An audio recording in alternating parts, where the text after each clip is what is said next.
Jake Morrison opened his eyes to darkness and the smell of burning metal. His head hurt badly, and his body felt heavy against the cold metal floor. Red emergency lights blinked on and off around him, making scary shadows on the walls. He tried to remember what happened. The attack came so fast. One moment he was working on his ship, the Meridian, fixing a broken engine part. The next moment, alien ships appeared from nowhere and started shooting. The captain ordered everyone to the escape pods. Jake barely made it to his pod before the ship exploded. Now he was somewhere else. Somewhere very different. Jake slowly got up and looked around. He was in a large room with curved walls and a high ceiling. The air tasted strange, but he could breathe. Strange symbols glowed softly on the walls, written in a language he had never seen before. The floor under his feet was smooth and warm, like it was alive. His escape pod sat behind him, broken and smoking. The life support system was dead. If he had stayed inside much longer, he would have died. But where was he now? Jake walked to what looked like a window. When he looked outside, his mouth fell open. He was inside a huge ring-shaped structure floating in space. The ring was so big he could not see the other side. Stars twinkled in the darkness beyond, and a red sun glowed. In the distance, "This is impossible," he said to himself. No one built things this big. Not humans, not any of the alien races he knew about. Jake found a door, and it opened when he walked near it. The hallway beyond was just as strange as the first room. The walls curved up and over his head, and soft lights followed him as he walked. Everything was quiet except for a low humming sound that seemed to come from everywhere at once. He walked for what felt like hours.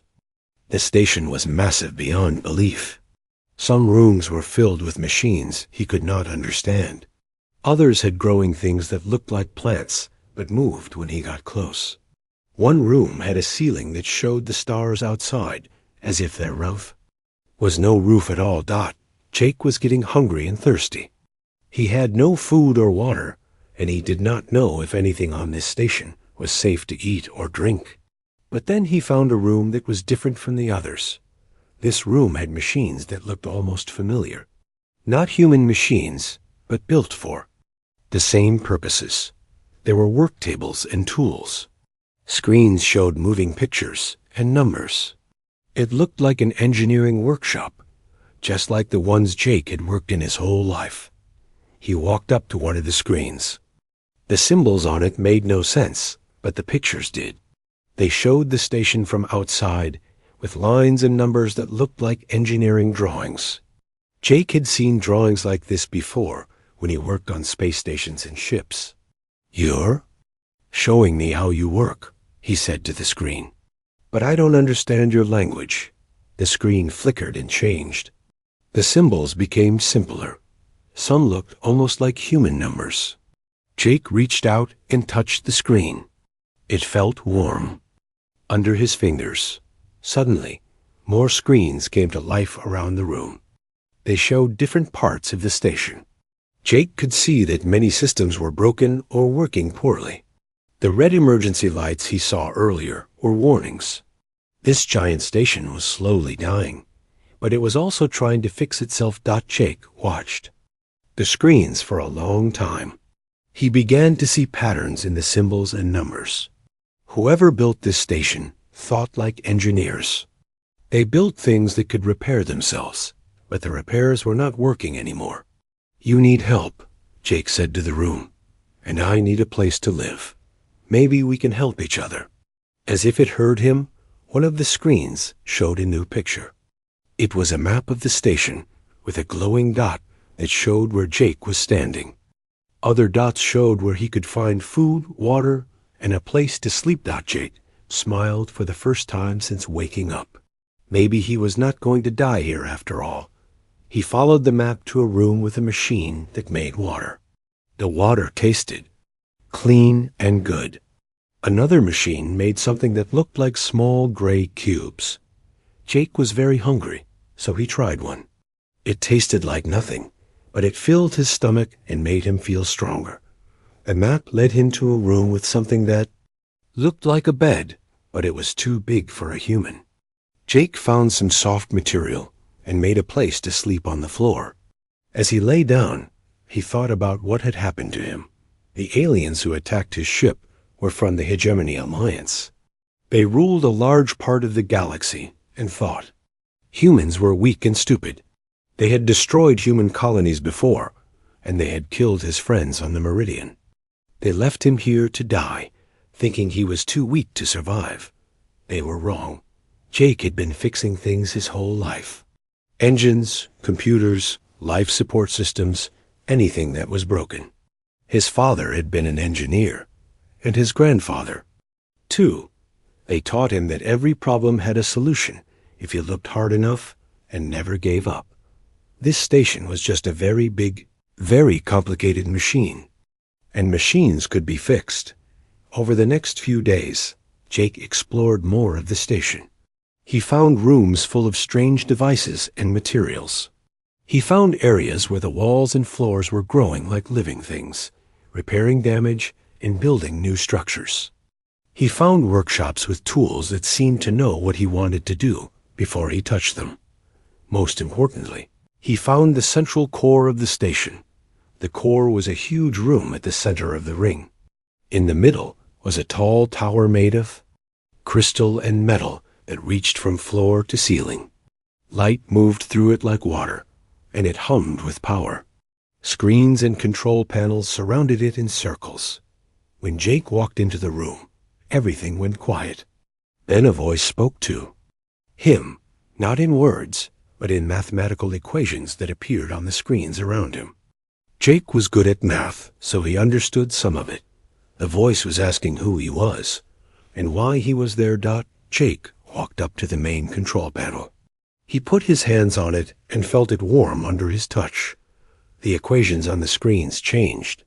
Jake realized the station was learning about him by touching him. "My name is Jake Morrison," he said out loud. "I'm an engineer from Earth. My ship was destroyed, and I was left here to die. But I don't want to die. I want to live, and I want to help you live too." The equations stopped flowing. For a long moment, nothing happened. Then new symbols appeared on the screens. They were simpler, more like pictures than math. Jake saw images of the station when it was new and bright. He saw the beings who built it working together, creating something beautiful and powerful. Then he saw what happened to them. War came to this part of space. The builders were destroyed by the same aliens who had attacked Jake's ship. The Hegemony Alliance had been killing and conquering for hundreds of years. But before they died, the builders left their greatest creation behind. This station was their gift to whoever was smart enough and brave enough to use it. It was waiting for someone who could understand its purpose and help it grow. The voice spoke again, but this time Jake understood it perfectly. It was not speaking in math anymore, but in feelings and ideas that went straight into his mind. "Welcome, Jake Morrison," the station said. "I have been waiting for you for a very long time." 6 months had passed since Jake first spoke with the station's mind. He now called it Nexus because it connected so many different systems together. Every day, Jake learned something new about how the station worked that the builders had been called the architects, and they were the best engineers Jake had ever heard of. They did not just build machines. They built machines that could think, learn, and grow. The station was alive in a way that normal machines were not. Jake spent his mornings in the workshops, learning to use tools that seemed to read his thoughts. When he wanted to cut metal, the tools would heat up and shape themselves into cutters. When he needed to weld pieces together, they would become welders. The tools learned what he needed almost before he knew it himself. In the afternoons, he worked on fixing the station's main systems. The power grid was his first big project. Many of the connections had broken over the years, and whole sections of the station were dark and cold. Jake found that the architect technology was different from human technology. Human machines did what they were told to do. Architect machines tried to understand what you wanted them to do. They learned from watching Jake work and began to help him in ways he did not expect. Jake was trying to reach a broken power line high above his head. The floor grew upward to make stairs. When he needed to carry heavy equipment, walls would grow handles and wheels. The station was changing itself to help him fix it. One day, while working in a dark section of the station, Jake heard a sound he had not heard in months. Footsteps, but they were not human footsteps. They clicked and scraped against the metal. Jake grabbed a tool that could be used as a weapon and went to investigate. In the main corridor, he found a creature unlike anything he had ever seen. It looked like it was made of living crystal, about as tall as Jake, but much thinner. Its body caught the light and threw it back in beautiful colors. The creature saw Jake and stopped walking. They stared at each other for a long moment. Then the creature made a sound like wind chimes in a gentle breeze. "Hello," Jake said carefully. "I'm Jake. Who are you?" The creature's crystals flashed with different colors. Then it spoke in a voice that sounded like music. "I am ZYX4419. I was hoping I would find someone here. You can speak my language?" "I learned it from your station's computer," Zix said. "I have been listening to your communications with the station mind. You call it Nexus, yes?" Jake nodded. "How long have you been here?" 3 days. "I came in a small ship, but it was damaged in a fight with hegemony ships. They left me for dead, just like they left you." Jake felt a chill run down his back. "The hegemony attacked you too?" "Yes. My people tried to make peace with them, but they said we were too dangerous to live. They destroyed my whole world last year. I am one of the few who escaped." Jake looked at this strange crystal being and felt something he had not felt in months. He was not alone anymore. "Come on," Jake said. "Let me show you around. Maybe you can help me fix this place." Zix turned out to be very good at understanding the architect technology. While Jake was best at working with machines and power systems, Zix could understand the biological parts of the station. The growing walls and living computers made sense to Zix in ways they did not to Jake. Together, they made much faster progress than Jake had made alone. They brought power back to 3 more sections of the station. They fixed the air recycling systems so the air smelled fresh and clean. They even got the food machines working well enough to make meals that actually had flavor. But the most important discovery came when they found the station's library. The library was a vast room filled with crystal towers that stored information. When Jake and Zix approached the towers, they lit up and began showing images in the air above them. The images showed the history of dozens of different alien civilizations. "This is incredible," Jake said, watching a hologram of a city built inside a gas giant. "They saved the knowledge of every race they met." "Not just knowledge," Zix said, touching one of the crystals. "Look at this."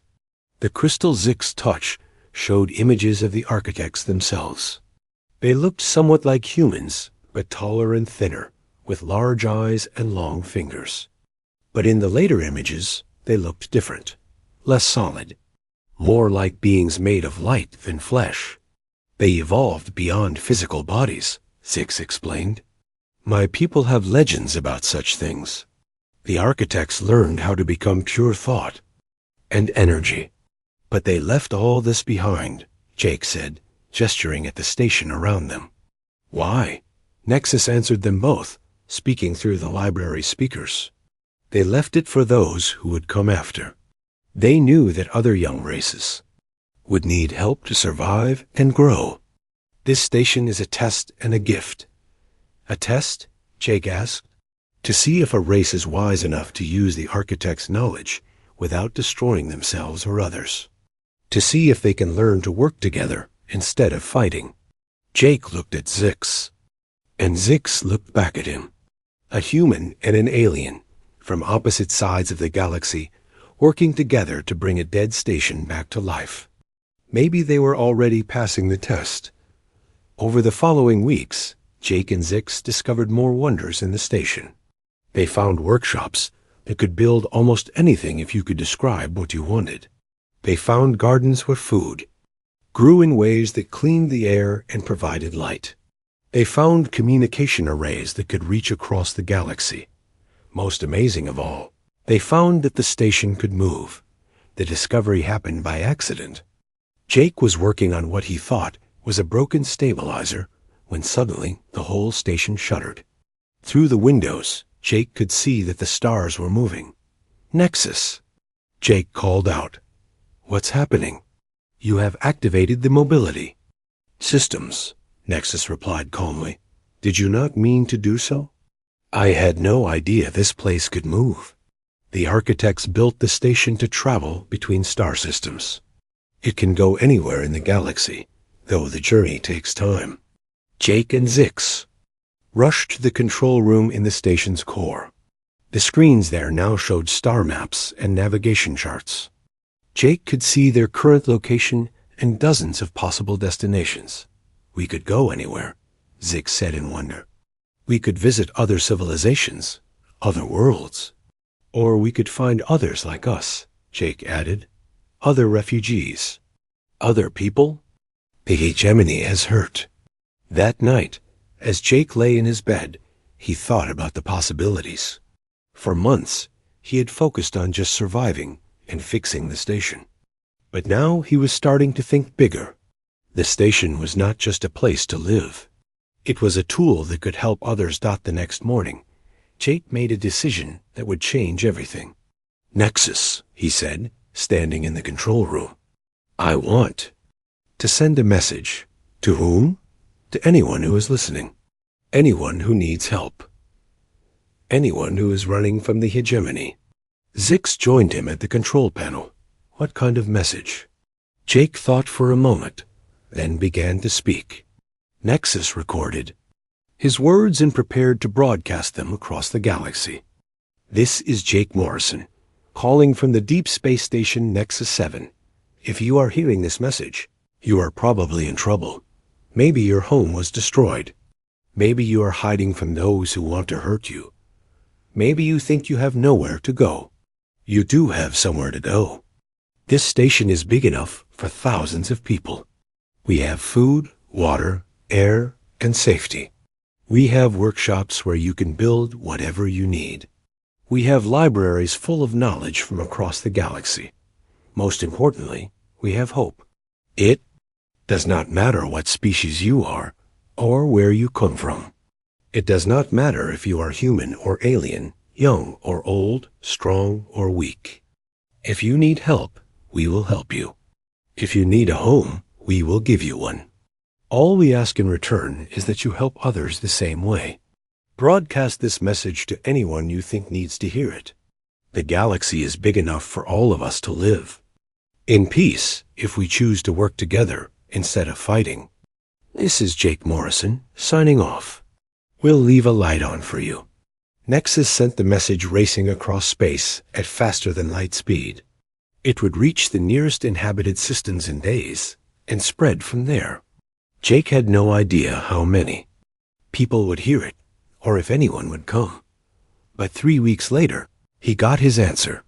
A small ship appeared on the station's sensors, approaching slowly and sending peaceful signals. Jake and Zix watched nervously as it docked with one of the station's bays. The door opened and 5 beings stepped out. 3 were human, 1 was from Zix's people, and 1 was from a species Jake had never seen before. They all looked scared and tired, but their eyes were full of hope. "We heard your message," said one of the humans, a woman named Amy. "We've been running for 2 years since the hegemony destroyed our colony. Is it really true? Is this place safe?" Jake smiled and stepped forward.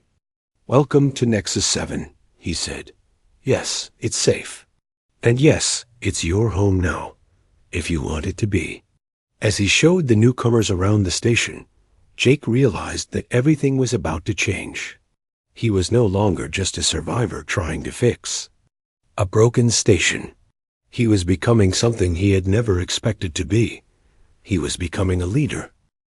2 years had passed since Jake sent his first message across the galaxy. What started with 5 refugees had grown into something amazing. Over 10,000 beings from 17 different species, now called Nexus 7 Home. Jake stood on the observation deck, looking out at the station's transformed landscape. Where once there had been empty corridors and dark rooms, now there were gardens, workshops, schools, and homes. The station had grown to accommodate everyone, adding new sections and levels as needed. "It's beautiful, isn't it?" said a voice. Behind him, Jake turned to see Dr. Lisa Grant, one of the first human refugees to arrive. She had become his closest advisor and friend over the past 2 years. Lisa was a scientist who studied alien life forms, and she had helped Jake understand how different species could live together. "Sometimes I can hardly believe it," Jake replied. 2 years ago, I was alone here with just 6. Now look at this place." Through the transparent walls, they could see children from different species playing together in the main plaza. Human children ran alongside young crystal beings like Zix and small furry creatures from the outer rim worlds. Their laughter echoed through the corridors in a dozen different languages. "The council meeting starts in an hour," Lisa reminded him. "Are you ready for the vote?" Jake nodded, but he felt nervous. Today, the station's governing council would vote on his proposal to create the Nexus Accords. It was a set of laws and principles that would guide how everyone on the station lived together. More importantly, it would be a promise to help any being who came to them seeking safety. The council chamber was full when Jake arrived. Representatives from each species sat around a large circular table that Nexus had grown from the floor. Each seat was shaped to fit the being who sat in it perfectly. The architect's technology never stopped amazing Jake with its thoughtfulness. Zix sat to Jake's right, as always. They had become true partners in running the station. To Jake's left sat Commander Marcus Webb, a former military officer who had helped organize the station's defenses. Around the table were beings Jake had learned to respect and trust over the past 2 years. There was Elder Kala from the Singing Trees of Harmony Prime, whose people communicated through musical tones. There was Engineer Grex, an insect-like being, whose people were master builders. There was Dr. Nina Volkov, a human biologist who had helped design the station's food production systems. Jake stood up to address the council. "Friends," he began, "we gather today to decide our future. When I first sent that message asking for refugees to come here, I never imagined it would lead to this. We have built something special on this station. We have proved that different species can live together in peace." He activated a hologram that showed the station's current status. Population numbers, resource production, energy consumption, all displayed in real time. "We are now completely self-sufficient," Jake continued. "We produce our own food, our own energy, our own technology. We have schools where our children learn together. We have workshops where our engineers and artists create new things. We have turned this abandoned station into a thriving city." Murmurs of agreement came from around the table. It was true. The station had become more than just a refugee camp. It had become a new kind of civilization. "But I believe we can do more," Jake said. "The hegemony continues to destroy worlds and kill innocent beings. Every day, more refugees are created. Every day, more people lose their homes and families. We have the power to help them, but we need to decide if we have the will." Jake touched a control, and the hologram changed to show the station's true capabilities. The weapon systems that could defend against entire fleets. The manufacturing centers that could build ships and equipment. The mobility systems that could take them anywhere in the galaxy. The architects left us more than just a home. Jake sighed. They left us the tools to change the galaxy. The question is, what do we do with those tools? Elder Kala spoke first, her voice like a gentle song. The hegemony destroyed my world 3 years ago. They said we were too peaceful to deserve to live. If we have the power to stop them from doing that to others, should we not use it?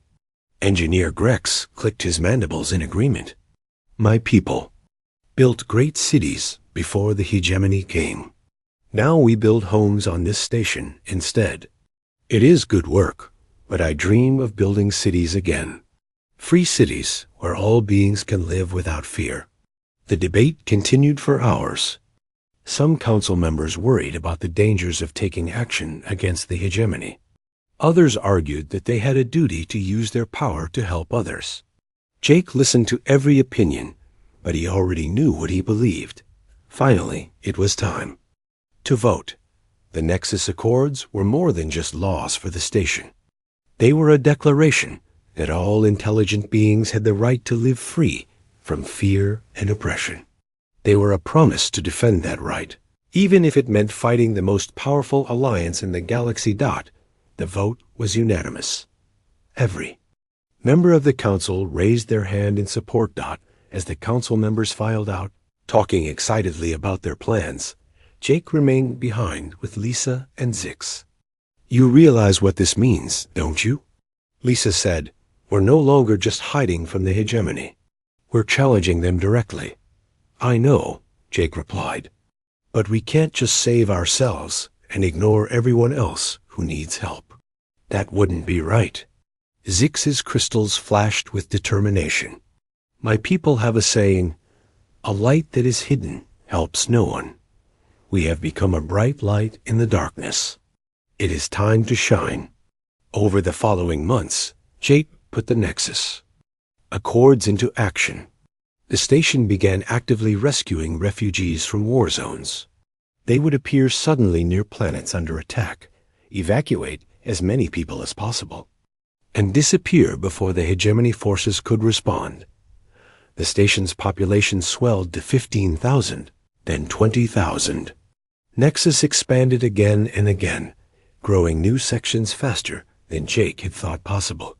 The architects had built their technology to adapt and grow, but even Jake was surprised by how quickly it could change. More importantly, the refugees brought new skills and knowledge. The station's technology began incorporating ideas from dozens of different civilizations. Human engineering mixed with crystal being energy manipulation. Insect people architecture combined with plant being biological systems. The station became a fusion of the best ideas from across the galaxy. Jake found himself changing too. He was no longer just an engineer fixing a broken station. He was the leader of a new kind of society, one that valued every being equally, regardless of their species or background. But leadership was harder than engineering. Machines were predictable. People were not. Jake had to learn how to resolve conflicts between different species, how to make decisions that affected thousands of lives, how to inspire people to work together toward common goals. The hardest part was the responsibility. Every time the station rescued refugees, Jake knew they were also putting everyone on the station at risk. The hegemony was growing more angry and desperate. Their attacks on refugee ships were becoming more violent. Their demands for the other species to surrender were becoming more frequent. One night, Jake was working late in his workshop when Nexus spoke to him. Jake, I have been monitoring hegemony communications. They are planning something big. Jake looked up from the device he was repairing. What kind of something? They are assembling a large fleet, much larger than anything they have used before. I believe they intend to attack us directly. Jake felt his stomach drop. They had always known this day would come. The hegemony could not allow the station to continue existing. It represented everything they opposed: cooperation instead of domination, diversity instead of uniformity, hope instead of fear. How long do we have? Based on their current movements, I estimate 6 months before they are ready to attack. Jake nodded slowly. 6 months to prepare for the biggest battle in the station's history. 6 months to get ready to defend 20,000 innocent beings against the most powerful military force in the galaxy. Nexus, can we win? There was a pause before the station's mind answered. The architects built me to be more than just a refuge, Jake. They built me to be a fortress. But a fortress is only as strong as the people defending it. Jake looked around his workshop at all the tools and machines he had learned to use over the past 3 years. Then he looked through the window at the city they had built together. Families of different species living side by side. Children, playing games that mixed traditions from a dozen worlds. Artists creating beauty from the fusion of different cultures. It was worth fighting for. All of it. Then we'd better get ready, Jake said. The next morning, Jake called another council meeting. This time, the topic was not expansion or diplomacy. It was war. The hegemony is coming, he announced without preamble. We have 6 months to prepare our defenses. The room erupted in worried voices. Some council members wanted to run, to take the station somewhere far away where the hegemony could not find them. Others wanted to negotiate, to try to make peace. Jake waited for the voices to die down, then spoke again. Running won't work. The hegemony will never stop hunting us as long as we exist. And negotiating won't work either. They don't want to make peace with us. They want to destroy us, because we prove that their way is not the only way. He stood up and looked around the table at all. The attack came 2 weeks earlier than Nexus had predicted. Jake was in the engineering section, putting the final touches on the new shield generators, when every alarm on the station began to sound at once. Jake, Zix's voice crackled through the communication system. They're here. 200 ships, coming in fast. Jake dropped his tools and ran to the nearest transit tube. The station's transportation system carried him to the command center in less than a minute. When he arrived, he found controlled chaos. Dozens of beings from different species worked at control stations, their voices mixing into a symphony of different languages, all saying the same thing. The hegemony had arrived in force. The main display screen showed the approaching fleet. Jake had never seen so many warships in one place. They filled the space around the station like a cloud of metal and death. At the center of the fleet was a massive ship twice the size of any other vessel, its hull bristling with weapons. That's the Hegemon's flagship, said Commander Webb, pointing at the massive ship. The Dominator. It carries enough firepower to destroy a planet. Jake took his place at the command station. Around him, the station's defenders prepared for battle. Humans worked alongside aliens, their differences forgotten in the face of a common threat. In the past 6 months, they had trained together, planned together, and built an impressive defense network. All civilians to the intersections, Jake ordered. Seal the emergency bulkheads. All defense teams to your positions. The station's weapons systems came online one by one. Energy cannons that could punch through the thickest armor. Missile launchers that could track multiple targets. Point defense systems that could stop incoming projectiles. The architects had built Nexus to be a fortress as well as a home. Incoming. Transmission from the Hegemony fleet, reported Dr. Volkov from the communications station. Put it on the main screen, Jake said. The display changed to show the interior of the Dominator's bridge. At the center stood a tall, imposing figure in elaborate armor. This was Overlord Kratos, the supreme leader of the Hegemony Alliance. His face was hidden behind a metal mask, but his voice carried the authority of someone who had never been. Denied. Inhabitants of the illegal station, Kratos said, his voice echoing through the command center. You have violated hegemony space and harbored enemies of the state. Surrender immediately, and your deaths will be swift. Jake stepped forward, so the cameras could see him. This is Jake Morrison, administrator of Nexus 7. We're not in hegemony space. We're in free space, and we have every right to be here. Kratos laughed, a sound like grinding metal. There is no free space, human. There is only hegemony space and space that we have not yet claimed. You will surrender now, or we will take your station by force. These people are under my protection, Jake replied. They came here seeking safety, and I won't let you hurt them. Your protection? Kratos sounded amused. You are one human with a collection of inferior species hiding in an ancient relic. We are the Hegemony Alliance, rulers of 1,000 worlds. You cannot possibly stand against us. Jake looked around the command center at the faces of his friends and allies. He saw humans and aliens working side by side, ready to defend their home. He saw Zix at the tactical station, crystals glowing with determination. He saw Lisa coordinating the defense teams, her voice calm and sure. You're right, Jake said. To Kratos, I'm just one human, but I'm not alone. None of us are alone anymore. Kratos' mask turned toward something off-screen, then back to Jake. Enough talk. You have 30 seconds to surrender before we open fire. The transmission ended. Jake turned to his team. You heard him, Jake said. 30 seconds. Is everyone ready? Around the command center, heads nodded and voices called. Out confirmations. The defense teams were in position. The weapons were charged. The shields were at full power. Nexus, Jake said, speaking to the station's controlling mind. Are you ready? I have been ready for this moment for centuries. Nexus replied, The architects built me to protect those who cannot protect themselves.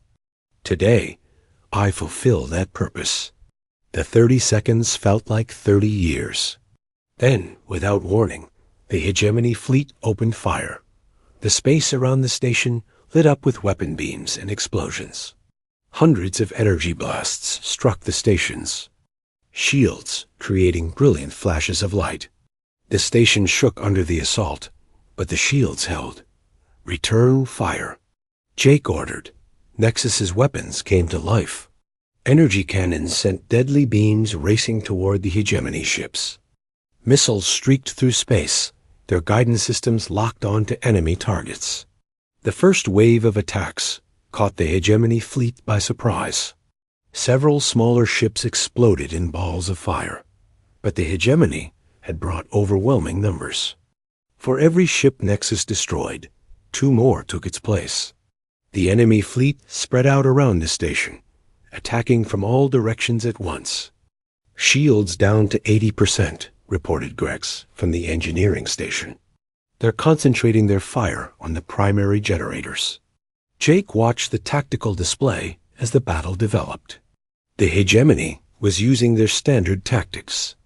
Surround the enemy and pound them with superior firepower. It was an effective strategy against most opponents, but Nexus was not most opponents. Activate the phase shifters, Jake ordered. This was one of the architect's most advanced technologies. The station could shift partially out of normal space, making it impossible for most weapons to hit. Jake had been saving this capability for exactly this moment. The station seemed to flicker like a mirage. Half the Hegemony's weapons passed harmlessly through empty space where Nexus had been a second before. The other half struck the station's shields, but with much less force than before. Impossible.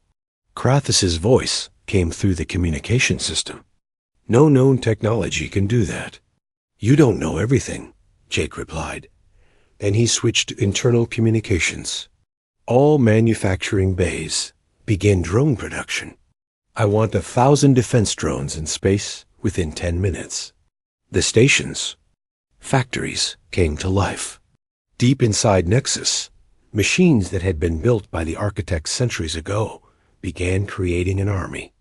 Unlike human factories that built things slowly and carefully, architect technology could create complex devices in minutes.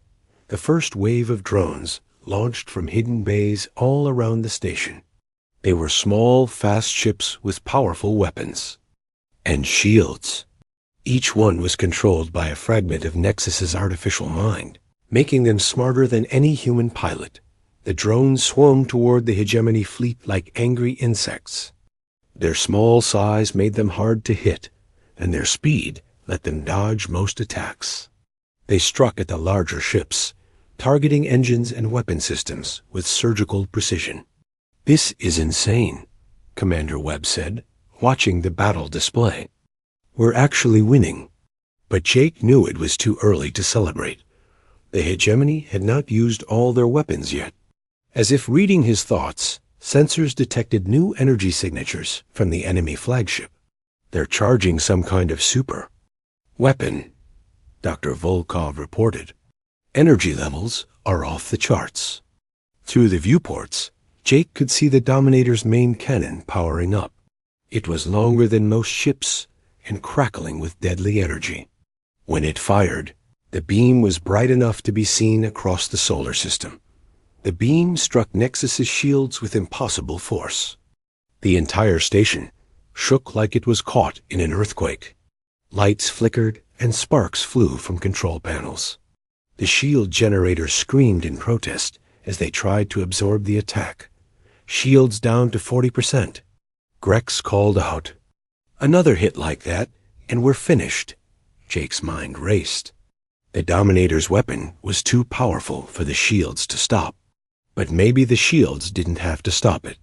Maybe they just had to redirect it. "Nexus, can you adjust the shield frequency to create a reflection effect?" "Theoretical possibility confirmed," Nexus replied.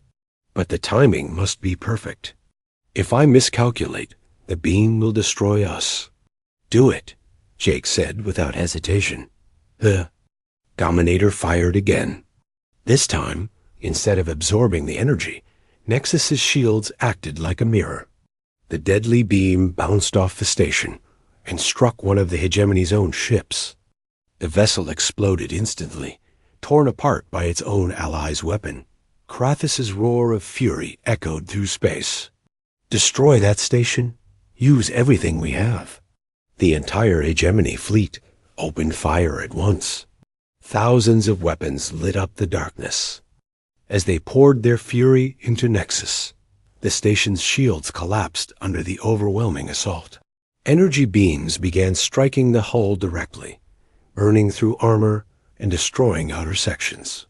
Hull breaches on levels 7 through 12. Zix reported, "Emergency force fields are holding, but we can't take much more of this." Jake felt desperation rising in his chest. They had fought well, but the hegemony's numbers were too great. Unless something changed quickly, everyone on the station would die. That was when Nexus spoke to him in a way it never had before. Not through the speakers, but directly into his mind. "Jake, there is something I have not told you about the architect's final gift." "What do you mean?" Jake thought back. "The station is more than a fortress or a refuge. It is a test. The architects wanted to see if a younger race could learn to use their technology wisely. You have passed that test." Suddenly, Jake understood. The station had been holding back, using only a fraction of its true capabilities. The architects had programmed it to reveal. 5 years had passed since the great battle with the hegemony fleet. Jake stood in the newest section of Nexus 7, watching children from a dozen different species play together in a garden that had not existed a week ago. The station continued to grow and change, adapting to the needs of its ever-expanding population. The victory over the hegemony had changed everything. Word of the battle spread across the galaxy faster than anyone had expected. Within months, entire star systems began declaring independence from hegemony rule. The alliance that had seemed so powerful was falling apart as its member species chose freedom over fear. "The delegation from the Outer Rim is here," Zix announced, approaching Jake through the garden. His crystal friend had become the station's chief diplomat, helping to coordinate with the dozens of new allies who had joined their cause. Jake nodded and followed Zix toward the main docking bay. Today's meeting was especially important. Representatives from 50 independent worlds were coming together to sign the new Galactic Accords, a treaty that would establish a new form of government based on the principles they had developed on. Nexus-7. The docking bay was busy with ships of every size and design. Sleek human vessels sat next to crystalline ships from Zix's people. Organic-looking craft grown by plant-based species shared space with geometric ships built by machine intelligences. It was a beautiful symbol of the diversity they had brought. Together in the main conference hall, Jake found himself looking at the largest gathering of free peoples in galactic history. The hall itself was a marvel of architect engineering, expanded and reshaped to accommodate beings of all sizes and types.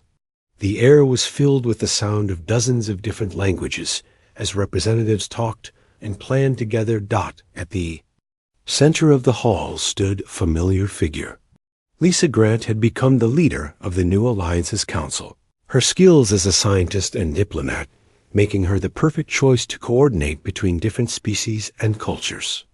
"Jake," Lisa called out when she saw him. Perfect timing. We're about to begin the final negotiations. The negotiations had been going on for months, creating a government that could serve dozens of different species, each with their own needs. And customs was incredibly complicated. But they had the advantage of starting fresh, without the old prejudices and power struggles that had dominated galactic politics for centuries. The heart of the new system was simple. Every being had the right to live free from fear and oppression. Every species had the right to govern itself according to its own values, as long as those values did not harm others. And every world had the right to choose its own path. The Kethmer delegation is still concerned about trade routes, reported Commander Webb, who had become the Alliance's military coordinator. They're worried about protecting their merchant ships from hegemony raiders. "We'll provide escort ships," Jake said. "The new fleet construction is ahead of schedule. We should have 50 new ships ready for patrol duty within the month." The new ships were another marvel of combined technology. Human engineering, architect systems, and alien innovations merged together to create vessels more advanced than anything the galaxy had seen before. But more importantly, these ships were crewed by mixed teams from different species, proving that cooperation made everyone stronger. Elder Kala, the musical being from Harmony Prime, approached the group. Her song-like voice carried news from her homeworld. "My people have completed the new communication network. Every world in the Alliance will be able to speak to every other world instantly." This was perhaps their greatest achievement. The hegemony had controlled galactic communication for centuries, deciding who could talk to whom and what information could be shared. The new network was free and open to all, allowing ideas and knowledge to flow freely across the galaxy. "What about the education program?" asked Dr. Volkov, who had become the Alliance's chief science officer. "The first class of students graduated last week," Jake replied with pride. 200 young beings from 30 different worlds, all trained in architect technology and engineering principles. They're already heading home to share their knowledge. The Nexus Academy had become one of Jake's favorite projects. Young beings from across the galaxy came to the station to learn not just about technology, but about cooperation and understanding between species. They returned home as ambassadors for a new way of thinking. As the day wore on, the final details of the new Galactic Accords were agreed upon. The signing ceremony took place at sunset, with representatives from every member world adding their names or symbols to the treaty. Jake signed for Nexus 7, but more importantly, he signed as a witness to something greater than himself. When the ceremony was over, Jake found himself back in the garden where the day had begun. But now he was not alone. Lisa, Zix, and dozens of other friends and colleagues had joined him. They stood together watching the stars through the transparent dome above. "Do you think we've really changed things?" Lisa asked.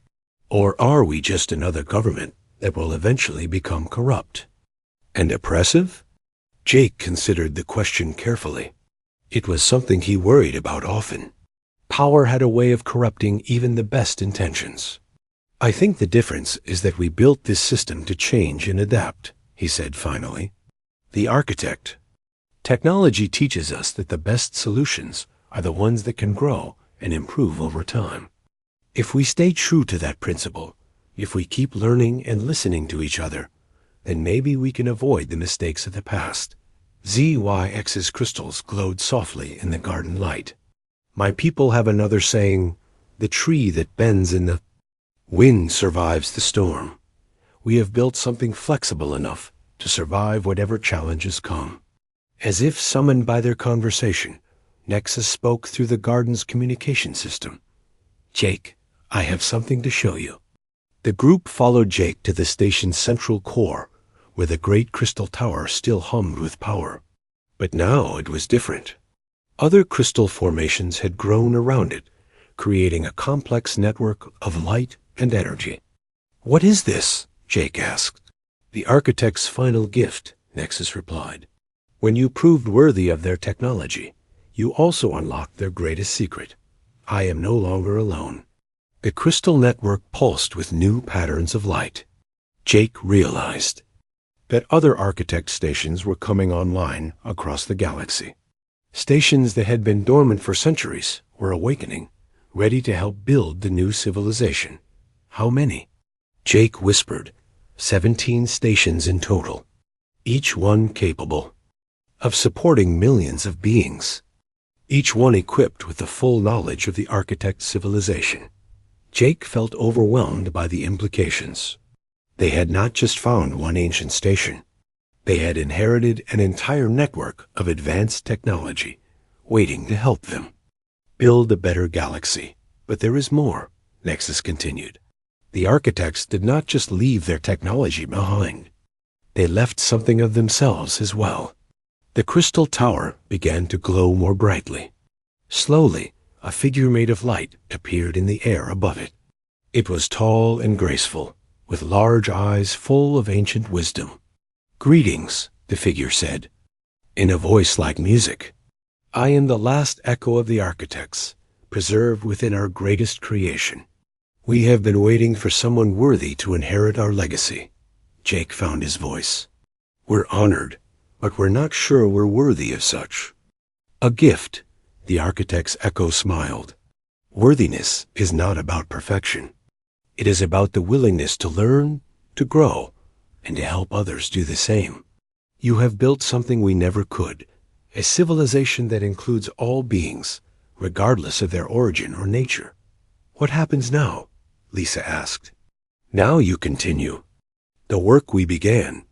You spread knowledge instead of ignorance. You choose cooperation over conquest. You prove that intelligence and compassion are stronger than fear and hatred." The echo began to fade. "We will always be with you, in the technology we left behind and the principles you have embraced. Use our gifts wisely, and perhaps one day, your species and your allies will transcend physical existence as we did." The light faded, leaving them alone with the humming crystal tower. But Jake no longer felt the weight of impossible responsibility. He felt the support of countless beings, both living and transcended, who believed in the future they were building together. Over the following years, the new civilization grew and prospered. The 17 architect stations became the foundation for a network of free worlds that stretched across the galaxy. Trade flourished. Science advanced. Art and culture bloomed as different species shared their unique perspectives. The hegemony still existed, but it was a shadow of its former self. Many of its member species had joined the new alliance, and those that remained were more focused on survival and conquest. Some of their leaders had even begun to adopt the principles of cooperation and mutual respect. Jake continued to serve as the administrator of Nexus 7, But his role had evolved. He was no longer just a leader, but a teacher, sharing the lessons he had learned about bringing different beings together. The station had become a symbol of hope for the entire galaxy. On quiet evenings, Jake would often return to the workshop, where he had first learned to use architect technology. The tools were the same, but everything else had changed. Where once he had worked alone to survive, now he worked with teams of engineers from dozens of species to build things that